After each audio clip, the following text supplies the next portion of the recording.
કલ્પનાની કેદમાંથી કર્મ જ મુક્તિ અપાવે। મિત્રો, જેને તરસ લાગી હોય તે પાણી શોધવાનો, ભૂખ લાગી હોય તે ભોજન શોધવાનો, એમ જે અંધકારમાં હોય તે પ્રકાશ શોધવાનો। અહીં જે અંધકારની વાત થઈ રહી છે તે રાતના અંધકાર જેવી સામાન્ય વાત નથી। આ અંધકાર આજનો નથી, જન્મો જન્મનો છે। કેટલાય જન્મોથી જીવ પ્રકાશ શોધે છે પણ મળતો નથી। આવું કેમ થાય છે? કારણ કે જીવ ગર્ભના અંધકારથી ટેવાઈ ગયો છે, પ્રકાશનો અનુભવ થતો જ નથી। આ પરિસ્થિતિમાં જીવ કઈ રીતે, કઈ દિશામાં આગળ વધશે? પ્રકાશથી અજાણ તે ફક્ત પોતાની કલ્પનાથી, અનુમાનથી, અટકણથી કે કોઈને થયેલા અનુભવને સાચો માનીને એક પછી એક પગલું ભરશે। તે અથડાશે, પડી જશે, ભટકશે, મૂંઝાઈને ઊભો રહેશે। ત્યારે મોડ થોડું ચાલશે, તે થોડું ચાલશે પણ પહોંચશે ક્યાંય નહીં, કારણ કે તેને પ્રકાશ શું છે, ક્યાં છે તેની ખબર જ નથી। પ્રકાશ તેને જ મળી શકે છે જે મનથી સ્વીકારી લે કે તેને પ્રકાશ વિશે કંઈ જ ખબર નથી, તે પ્રકાશ બાબતે અજ્ઞાની છે। કોઈ પણ નબળાઈનો સ્વીકાર કરવો એ શુભ તરફ જવાનું પહેલું પગલું છે। ગુરુ દ્રોણાચાર્ય રોજ એક પાઠ ભણાવતા પછી બીજે દિવસે તે પાઠનો આત્મબોધ થયો કે નહીં તેની ચકાસણી કરતા। એક દિવસ યુધિષ્ઠિર સિવાય બધા શિષ્યોને ગુરુએ આપેલો પાઠ કડકડાટ બોલી ગયા। દ્રોણાચાર્યને આશ્ચર્ય થયું। તેમણે યુધિષ્ઠિરને પૂછ્યું, કેમ પાઠ થયો નથી? યુધિષ્ઠિર મૌન રહ્યા। છેવટે ત્રીજે દિવસે યુધિષ્ઠિરે માફી માંગીને કહ્યું, ગુરુદેવ, હજુ મને એ પાઠનો આત્મબોધ થયો નથી। ગુરુએ કહ્યું, આ પાઠનું જ્ઞાન પચાવવામાં તને શું નડે છે? સાવ સીધો તો પાઠ છે, તને કઈ અડચણ આવે છે? ત્યારે યુધિષ્ઠિરે કહ્યું, ગુરુદેવ, જેમ બધા શિષ્યોને કહી દીધું એમ હું પણ કડકડાટ બોલી જાઉં તો મને કશી અડચણ નથી। પહેલા પાઠના પહેલા જ વાક્યમાં સત્યવદ, સત્ય બોલોના ઉપદેશ છે। આ બે શબ્દો બોલવામાં નહીં, તેનું આચરણ કરવામાં અડચણ છે।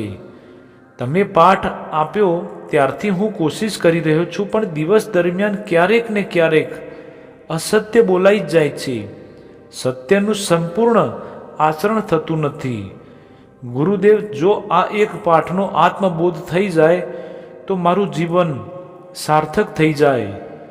દ્રોણાચાર્ય તેના આ નિખાલસ સત્યથી પ્રભાવિત થઈ પ્રસન્ન થઈ ગયા।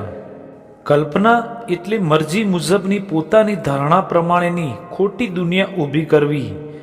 અજ્ઞાની બે જાતની દુનિયામાં જીવે છે, એક ઇન્દ્રિયોથી દેખાતી જીવતી દુનિયા, બીજી કાલ્પનિક દુનિયા જે મોહવશ રચાયેલી હોય છે, જેમાં જરાય સત્ય હોતું નથી, બધું જ ઈચ્છા મુજબનું ધારેલું હોય છે।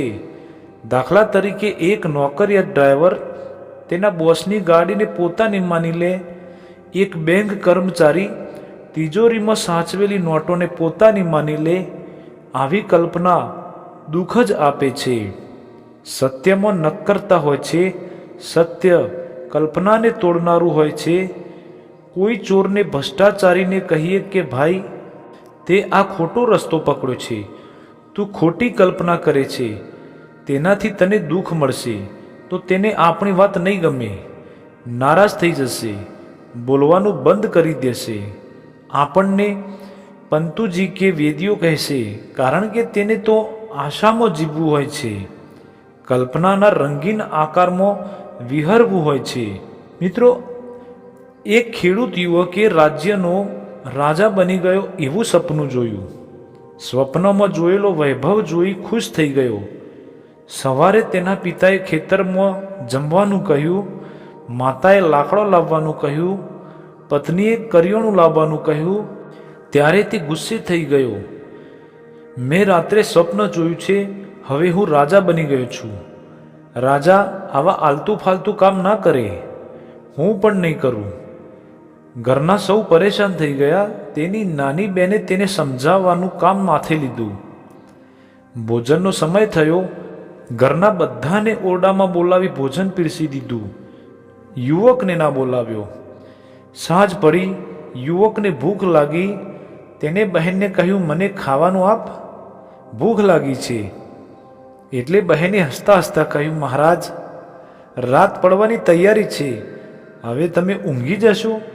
ઊંઘમાં સપનું આવશે, તમારા સેવક સેવિકાઓ તમને 56 ભોગ પીરસશે. આકાશમાંથી અપ્સરાઓ આવીને તમને પંખો નાખશે. ધરાઈને ખાઈ લેજો.